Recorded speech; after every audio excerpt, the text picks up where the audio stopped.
My name is Kayla Williams, and I will be the facilitator for our first panel, which is going to happen right now. So I am the communications coordinator and diversity, equity, and inclusion lead at a nonprofit called Clean Production Action based in the greater Boston area.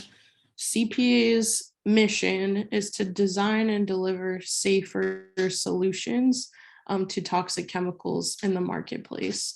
And my work over the past couple of years as the diversity, equity, and inclusion lead has included building out an environmental justice initiative and focus, which hadn't previously existed. Within the Cancer-Free Economy Network, I am the market shift chair of the market shift work group. I've also been involved on the network council since my beginning here in 2019. I co-led the equity initiative for a while, and I'm still really active in that group. In 2020 to 2021, I was also a member of the first emerging leaders cohort at the Cancer-Free Economy Network, which is a mentorship program within CFE that was designed to identify and uplift emerging leaders of color within CFE to build a more equitable, inclusive, and diverse network culture and demographic. So it is my honor and pleasure to introduce this panel, panel one, on why do we fight PFAS. So this panel will focus on the consequences of PFAS incineration and the social and environmental inequities associated with this method of PFAS disposal. Our panelists will highlight the public health and environmental injustice impacts of PFAS incineration, while they also bring to light the fact that it's not corporations and it's not governments that are paying the price of PFAS incineration. It is communities, community members. And for this reason, it's important to raise up PFAS incarceration and policy as more legislation emerges around other issues on PFAS. So that's like a really high level description of what this panel is going to be. And I just wanted to take a moment to introduce our three panelists who will be speaking next. So Tasha Stoiber is a senior scientist for the Environmental Working Group and works to better understand the connections between exposure to chemicals and public health. She'll be discussing two scientific reports on the release of PFAS disposal sites into watersheds. Jose Luis Aguayo is the Senior Science Associate for the Center for Health, Environment, and Justice, and he will speak to the added impacts of PFAS at present and historic landfills, so disposal sites. And last but not least, Pam Miller is the founder of Alaska Community Action on Toxics, or ACAT, in 1997, and she serves as the executive director. Her presentation is going to cover the impacts of PFAS in proposed locations in Alaska for incinerators and PFAS contaminated soil. So there's a lot to cover. The format of this panel will consist of our presentations from speakers. They'll each have about 15 minutes for their presentation, 15 minutes max. After we hear from the three of them, we'll have some time for a facilitated discussion. And then after that, we'll have time for question and answer as things come in over the Q&A section. If you haven't seen the chat, and you have questions that arise during any of the presentations, please submit them in the Q&A section at that bottom bar of the Zoom meeting, so that they can be addressed either live or during the Q&A session. Then after we close this panel, we'll have a short break between panel 1 and panel 2, and then panel 2 will convene at about 4:05 p.m. Eastern time or 1:05 p.m. Pacific time. And panel 2 is how do we win successful strategies organizing equitable PFAS disposal. And with that, I would like to turn it over to our first panelist for presentation, Tasha. Great, thank you. I will share my screen. Thank you for the introduction, and thank you for the introduction to this panel, and glad to be a part of the conversation today. So to begin and outline the problem, dealing with PFAS containing waste materials. As we've heard, this is a difficult and challenging problem, as we've heard about the incredible persistent nature and stability of these forever chemicals. Our typical disposal options where PFAS are discarded and where PFAS ultimately end up, they aren't destroyed and they aren't even really all that well contained in these current options. But rather instead they are released to the environment where they can lead to contamination. So in a wider view, PFAS disposal shouldn't be looked at as just a waste management problem. We need to consider the broader life cycle here, both to define the problem and also to look for solutions. At every stage of this life cycle, there are the potential for emissions to air, water, and soil, and also potential for exposure to us. So the most practical and cost-effective strategies here to deal with this problem is really to push to limit production outright and to work to limit discharges of PFAS to the environment.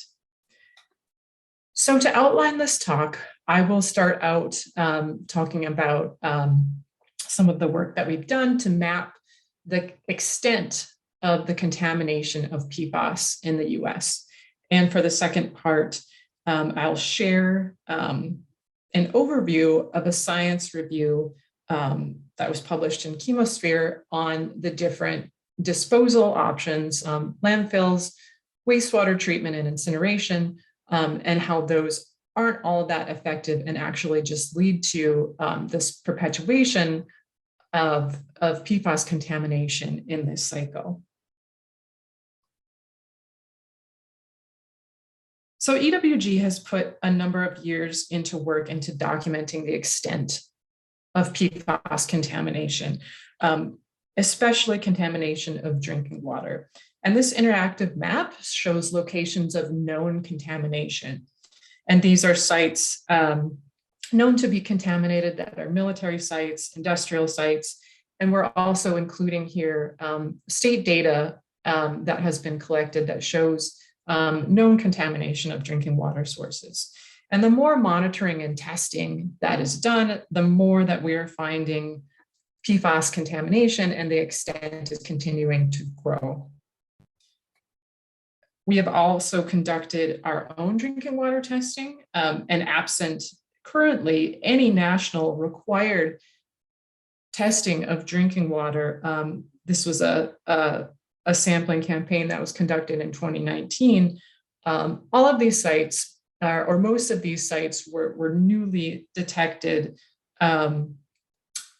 PFAS detections. And this is important, this wide extent of drinking water contamination. It really illustrates the urgency in which the disposal issue needs to be tackled. If drinking water is contaminated by wastewater or from a landfill, as we've heard, typical drinking water treatment or conventional drinking water treatment does not remove PFAS.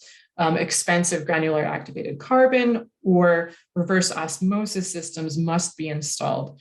So it's critical, therefore, to determine what our sources of PFAS contamination are, and also even more critical to prevent pollution outright.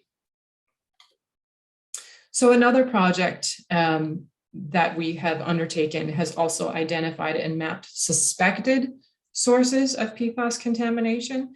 This map shows over 40,000 sites that have been identified as known to produce or use PFAS or suspected to do so. And these sources include facilities with discharge permits, industrial sites, landfills, wastewater treatment plants, or as well as airports. And these sources were identified from information from the EPA's Enforcement and Compliance History Online Database, or EPA's Chemical Data Reporting Rule dataset, or from the Federal Aviation Administration data. And in this reference, you will see some additional maps that outline those potential sources. So as we take a closer look at sources of PFAS in the environment, such as wastewater treatment plants and landfills, we find that they are part of this disposal loop that creates repeated cycles of contamination. In this discussion paper, we reviewed the studies on fate and transport of PFAS, and we highlight the cyclical problem of how PFAS are transferred from site to site through these different waste pathways. And these pathways of landfills, wastewater treatment plants, and incineration, they may transform PFAS, but really you're never actually getting rid of it or containing it.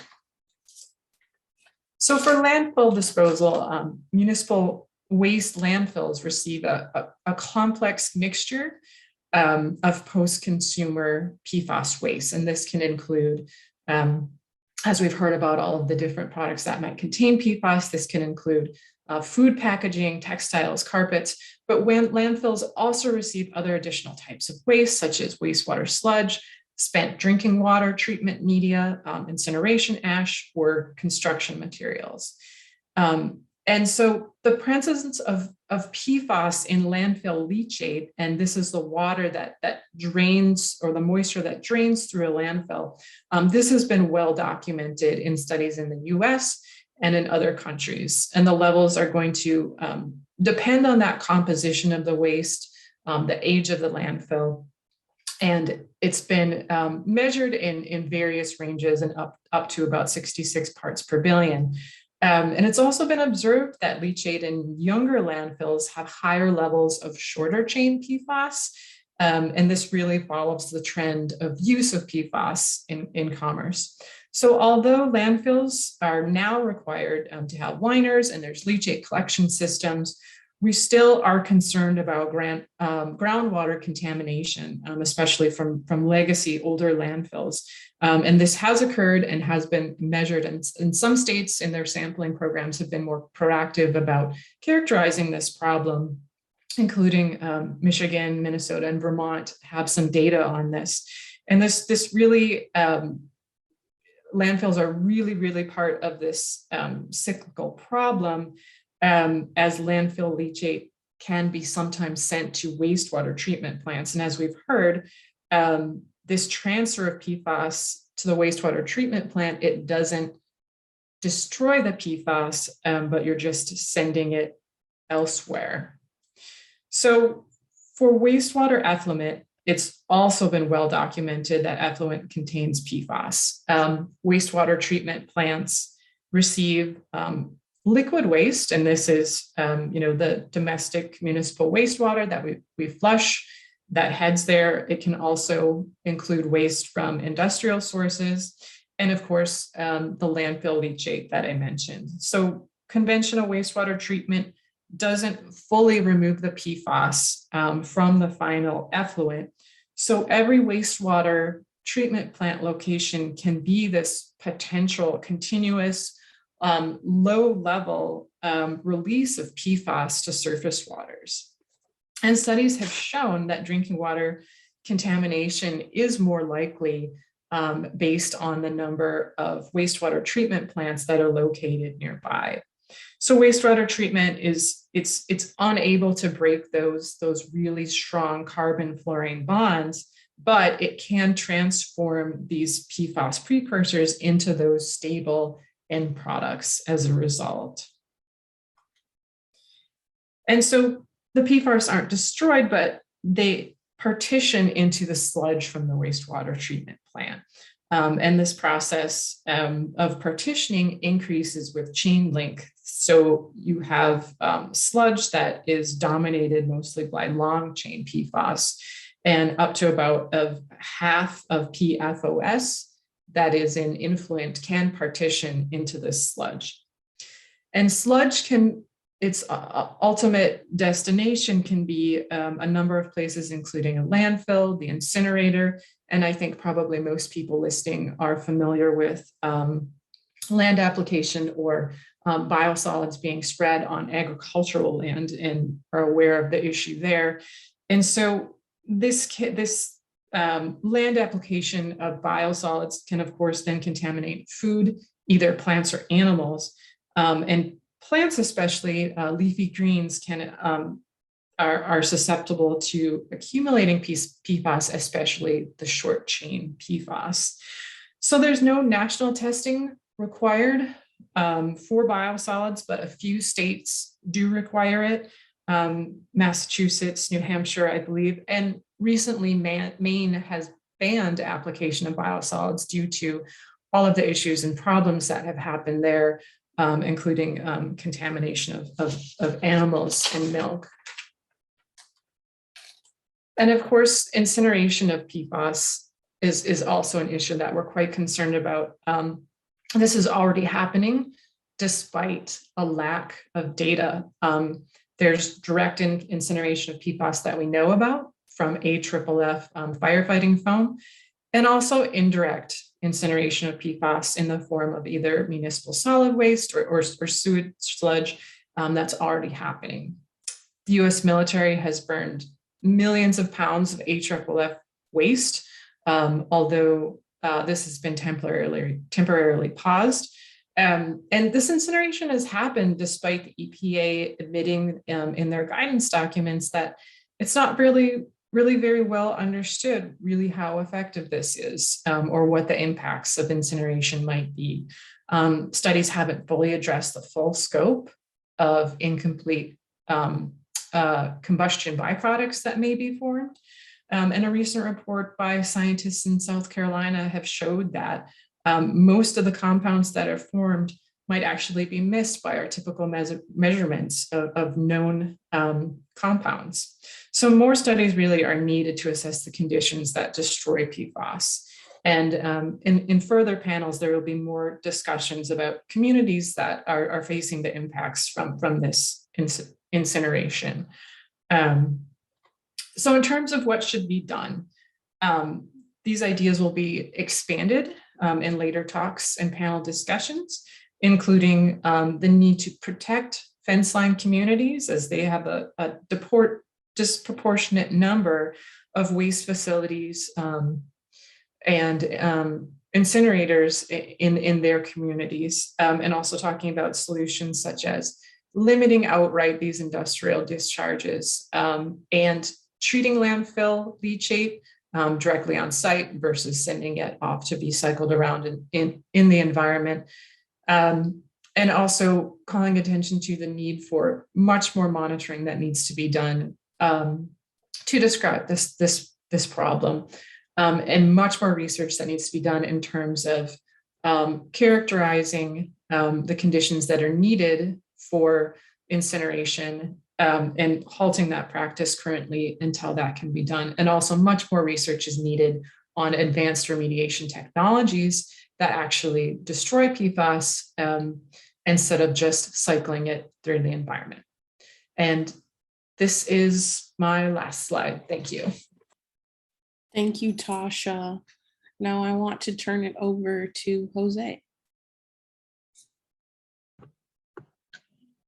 Thank you, Kayla. So I will go ahead and share my screen.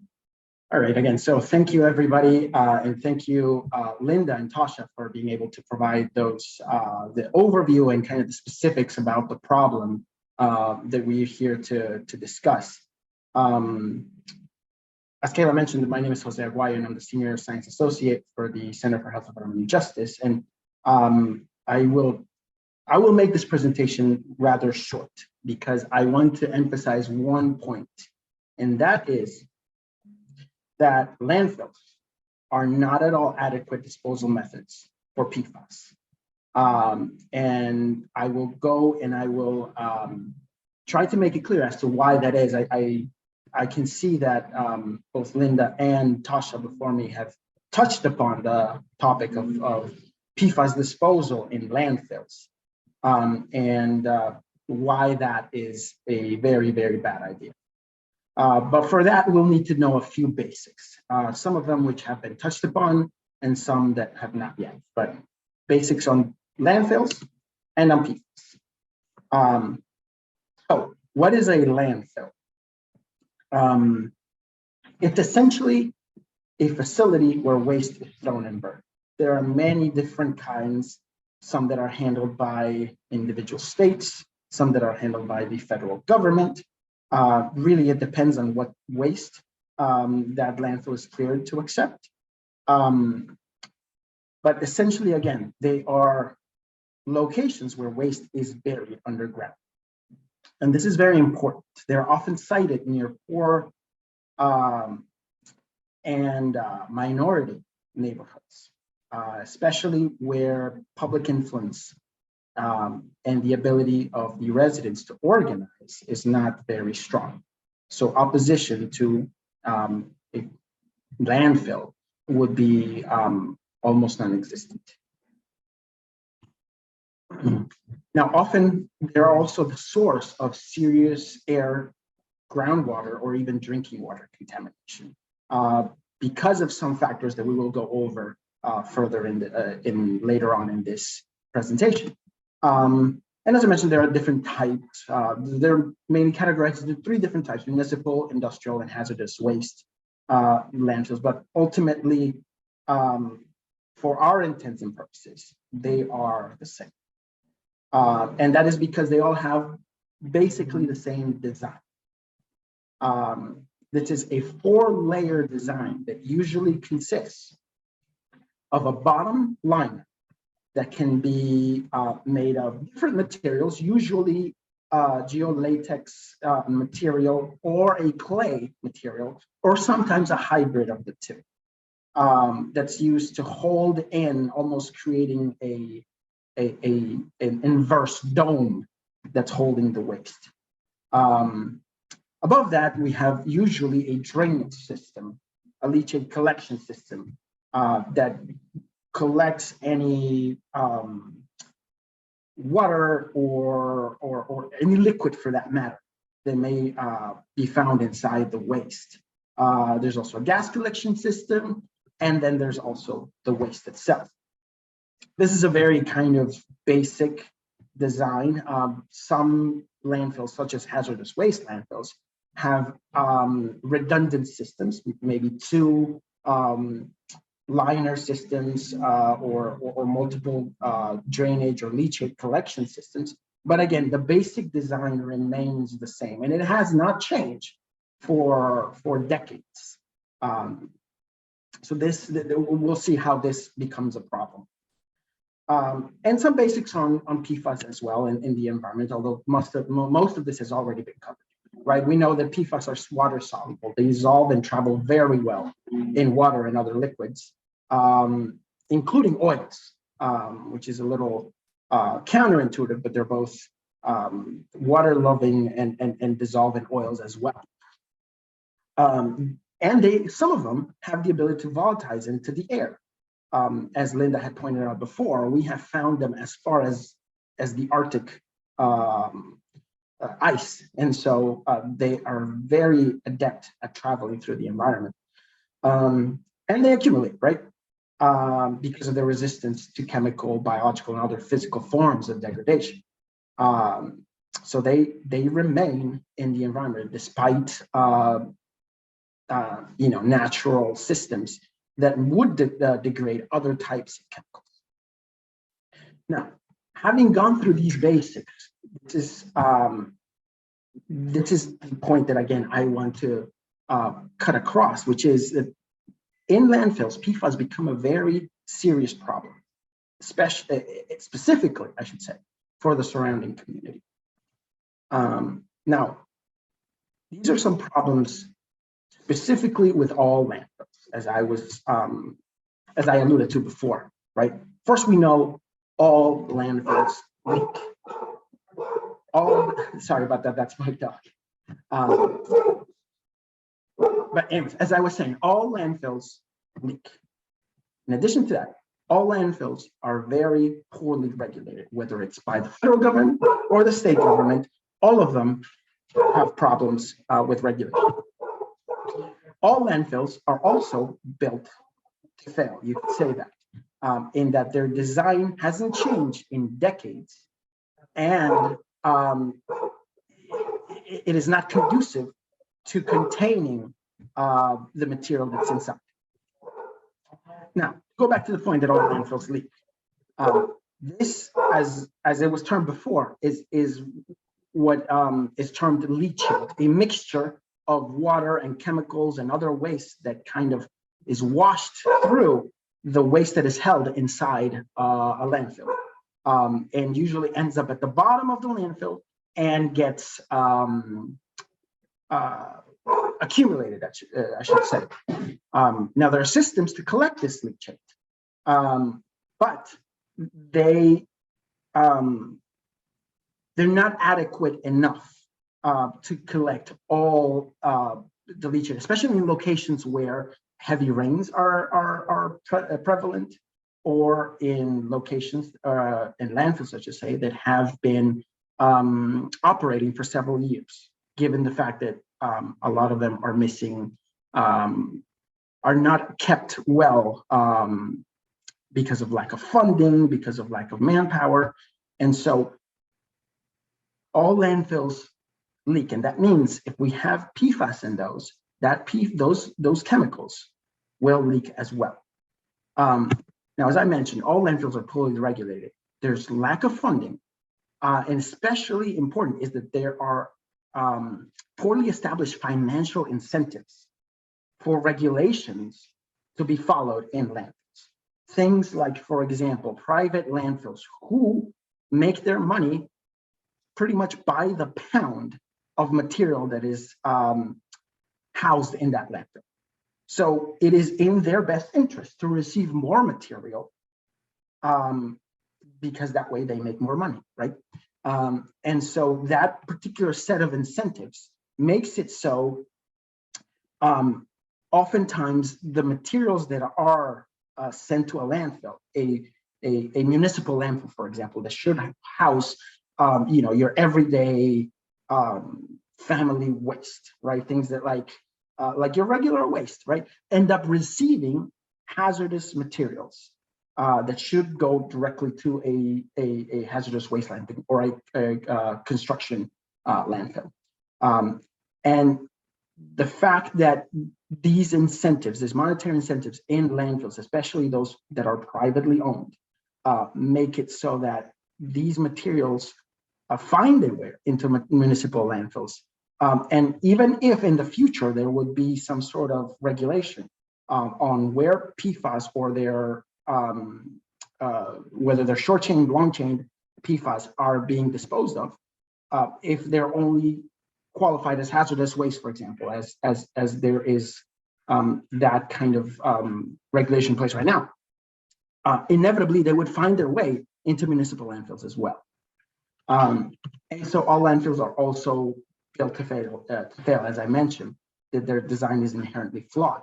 And some of the problems include, again, their leachate contamination system that doesn't particularly work well, which then leads to things like underground fires or even air emissions of hazardous gases. And as we touched on before, PFAS, certain types of PFAS can volatilize into the air. All of these present problems, especially for the surrounding community. Now, specifically with PFAS in landfills, we're talking about PFAS that will inevitably escape into the surrounding environment, right? Because all landfills leak.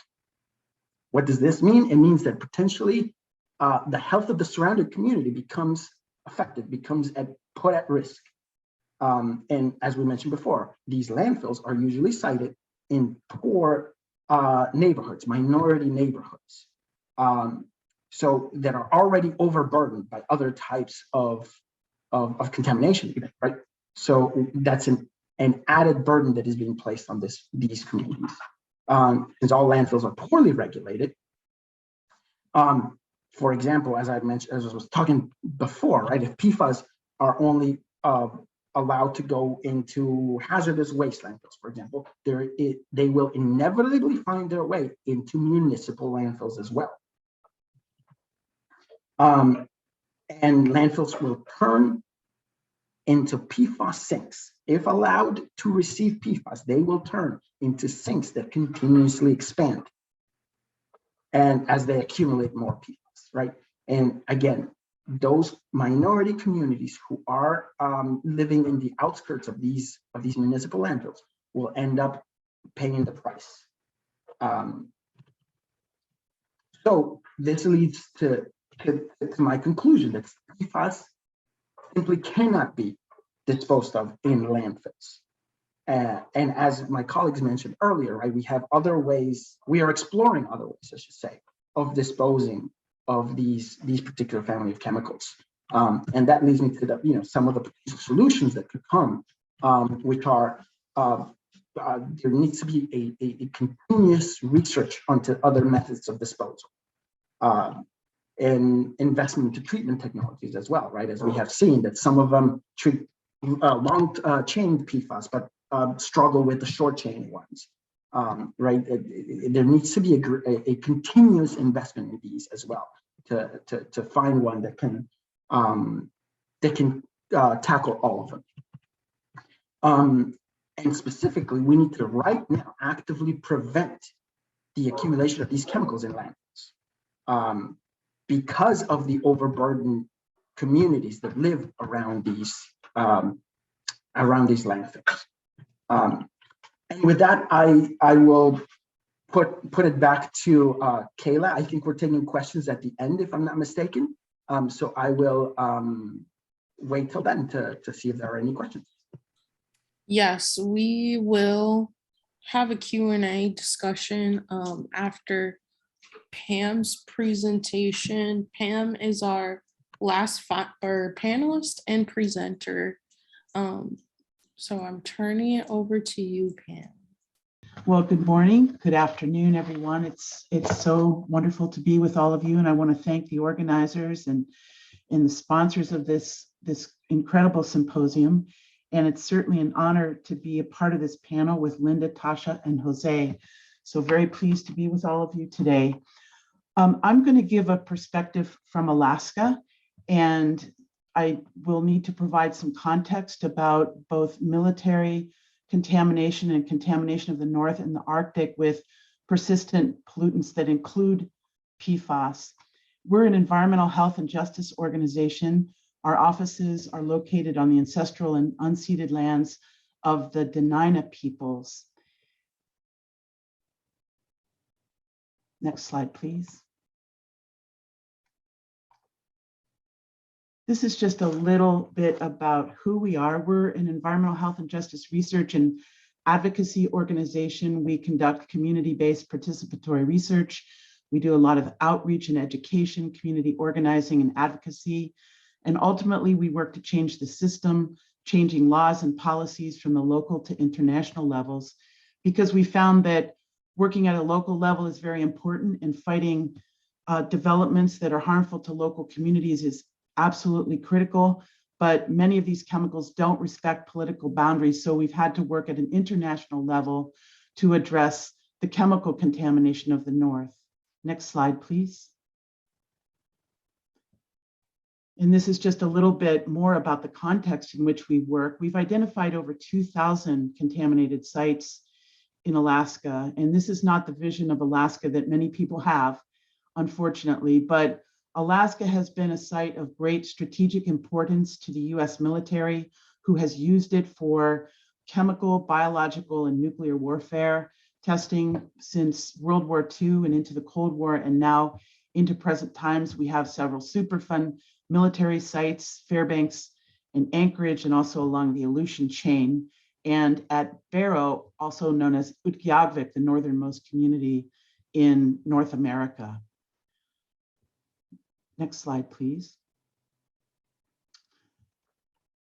And I always acknowledge this incredible woman, Annie Aloha, who was a respected health worker in her community of Savunga, and she brought our attention to the severe problems of military contamination on her island in St. Lawrence Island, located in the northern Bering Sea, where the military created 2 hazardous waste sites there and left a legacy of contamination that included everything from heavy metals, PCBs, solvents, and likely PFAS, and also flame retardant chemicals that are causing health problems to this day after decades of disposal and use at that site. Next slide, please.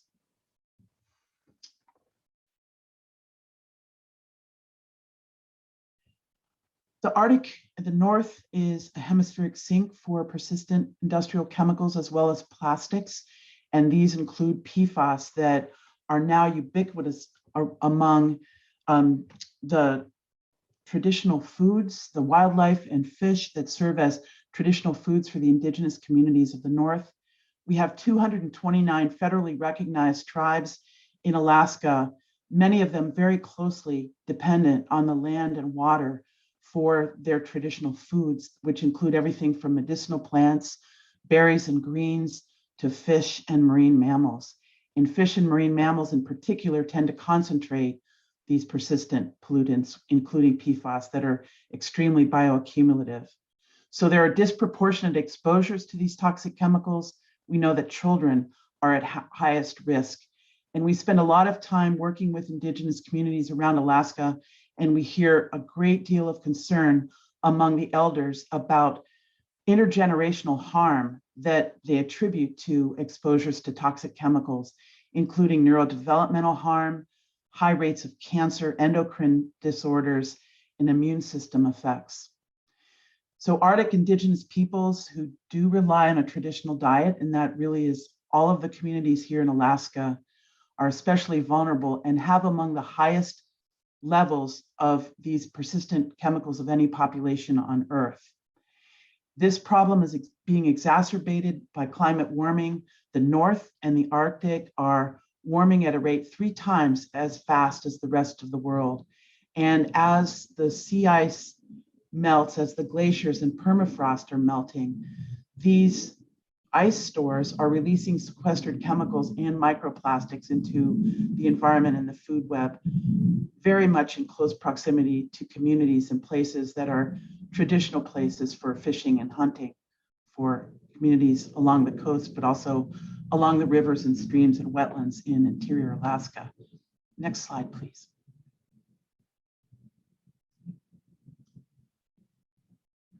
So now to focus more specifically on PFAS, we released this report, Threats to Drinking Water and Public Health in Alaska. We went through thousands of records that we obtained through public records requests from the state of Alaska and Freedom of Information Act requests. And this report is available on our website. And we found that there is certainly a great deal of PFAS contamination at known sites throughout Alaska, because Alaska is such a military and aviation dependent state. We have over 400 airports and many formerly and currently used defense sites. So there's a huge scope of PFAS problems in Alaska. The state of Alaska has not done testing at most of these sites. So we're really looking at the tip of the iceberg here. Next slide, please. These are some of the known sites. So PFAS have been discovered at over 100 individual sites.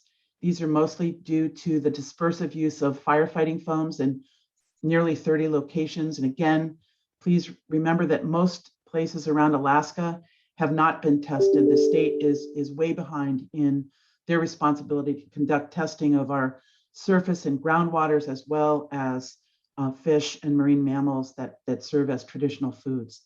At least 10 communities have levels of PFAS in drinking water at levels deemed unsafe by the EPA. And I think we know now from the latest science that those guidelines are not health protective. And the communities here that we know have levels over 70 parts per trillion in drinking water are listed here. I won't say them. And we're seeing more and more lakes closed to fishing as a result of PFAS contamination, and a few of them are listed here. Most of these are in interior Alaska, in and around Eielson Air Force Base. But we also did some of our own testing here in Anchorage and found exceedingly high levels in some of the lakes right here in Anchorage near the Anchorage International Airport. Next slide, please. Now focusing on incineration, there are 2 known incinerators in Alaska that have been designated as PFAS incinerators. This one at Moose Creek was really created because of its proximity to the Eielson Air Force Base in interior Alaska. This is near Fairbanks in the community of Moose Creek. Moose Creek is a very poor community that has serious cumulative exposures, including some of the worst PM 2.5 air pollution in the world because of coal and wood combustion, as well as from mobile sources, sulfolane contamination from the North Pole refinery, and also PFAS plumes in groundwater from the North Pole refinery, as well as from Eielson Air Force Base. So this is a community, as others have said, that are already overburdened and should not be subject to further contamination. This is an aging soil incinerator that is being repurposed for PFAS incineration. It was designed for treating petroleum contaminated soils. It was permitted by the Alaska Department of Environmental Conservation in 2019. They I think escaped stronger regulation by the state issuing what they call a minor air quality control permit. And this is because they set the estimated limits for hydrogen fluoride as a hazardous air pollutant at 9.9 tons per year. The threshold to go to the higher level of regulation for a Clean Air Act Title V permit is 10 tons per year. So this was clearly an attempt to circumvent stronger regulation by the federal government. There was some test burning done here, and the test burn results indicated that the treated soils contained elevated levels of PFHXS as well as PFOS. These exceeded the DEC cleanup levels in about half of the analytical samples. And also, I'm sorry that went off the slide there, the test trials also revealed releases of hydrogen fluoride and several PFAS substances that came up the stack, clearly indicating that the incineration of PFAS contaminated soils was not effective in removing PFAS, and also was an important source of hydrogen fluoride, which is a very noxious and harmful hazardous air pollutant. This is the facility itself. You can see it's a very old design, so we're very concerned that it is and will not be effective in removing PFAS and will result in further contamination of an already overburdened community. Next slide, please. This is a study that was recently published in the journal Environmental Pollution. We are working with communities around Alaska who are contaminated with PFAS, and this is a community, Gustavus, which is at the gateway of Glacier National Park, and the airport there used PFAS-based firefighting foams that contaminated the well water of many of the community members, the school, and the National Park Service here in the small community of Gustavus. We found PFAS in both water and serum samples, and those were highly correlated, and also that we found that the levels in water contributed to the body burden of people living in Gustavus. PFAS disposal is a very big problem here. Some people have had to install the GAC filters, but again, there's no adequate disposal mechanism. The airport did a lot of construction and reorganizing of contaminated soils and runway. So this remobilized some of the PFAS, and the materials that they excavated are also contaminated with PFAS. So then creating further problems because of a lack of solution for disposal. Next slide, please. We've been working on state legislation. I won't go into this right now. We're still in an extended legislative session. But all that to say is we're trying to establish health protective drinking water standards, also prevent further use of PFAS and firefighting foam, since that's the primary source of contamination here in Alaska. We don't have manufacturing of PFAS here in the state. It did not, and we tried to get measures in here that would prevent incineration, but the sponsors were not willing to include that in the legislation. Next slide, please.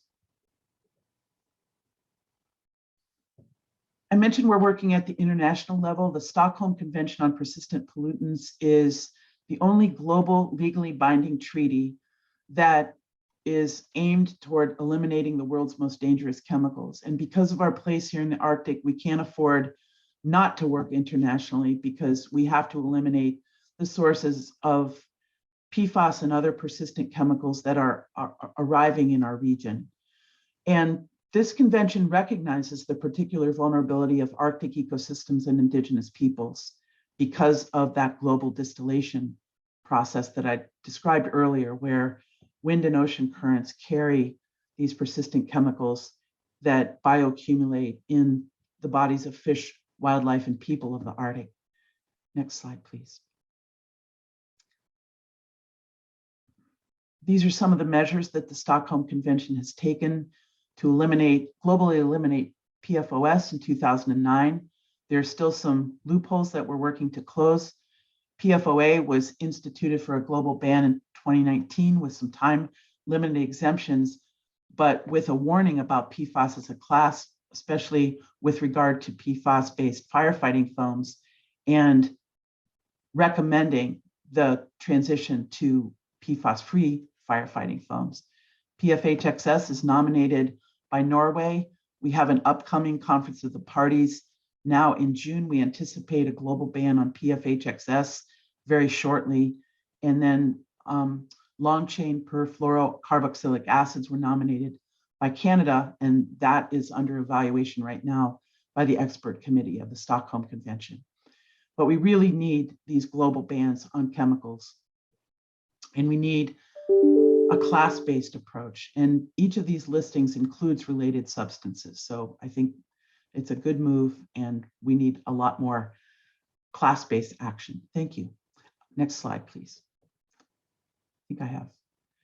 Yeah, I just wanted to mention a little bit of our community-based research on Sivilcock, or St. Lawrence Island in the northern Bering Sea, where we've measured levels of these legacy chemicals as well as PFAS in fish, as well as in the bodies of people on St. Lawrence Island. Next slide, please.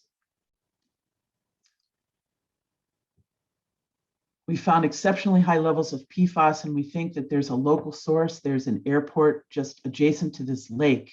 So we believe that the high levels that we found in these stickleback, which are indicator fish, are a result of local sources, but we also see indications of the global sources in these animals. Next slide, please. I'm not going to go into these in detail, but we did find significant levels of several PFAS compounds in the blood serum samples of the people of St. Lawrence Island. Most of these PFAS levels are comparable to levels in the general US population. However, PFNA and PFUNDA are more elevated, and that certain of these PFAS disrupt thyroid hormones. And we've also found them in the traditional foods, including bowhead whale, which is probably the most important subsistence or traditional food of the people of Sivoca. Next slide, please. And this is just for your reference. These are some of the published papers from our community-based research, some of them addressing specifically PFAS contamination. And I thank you very much.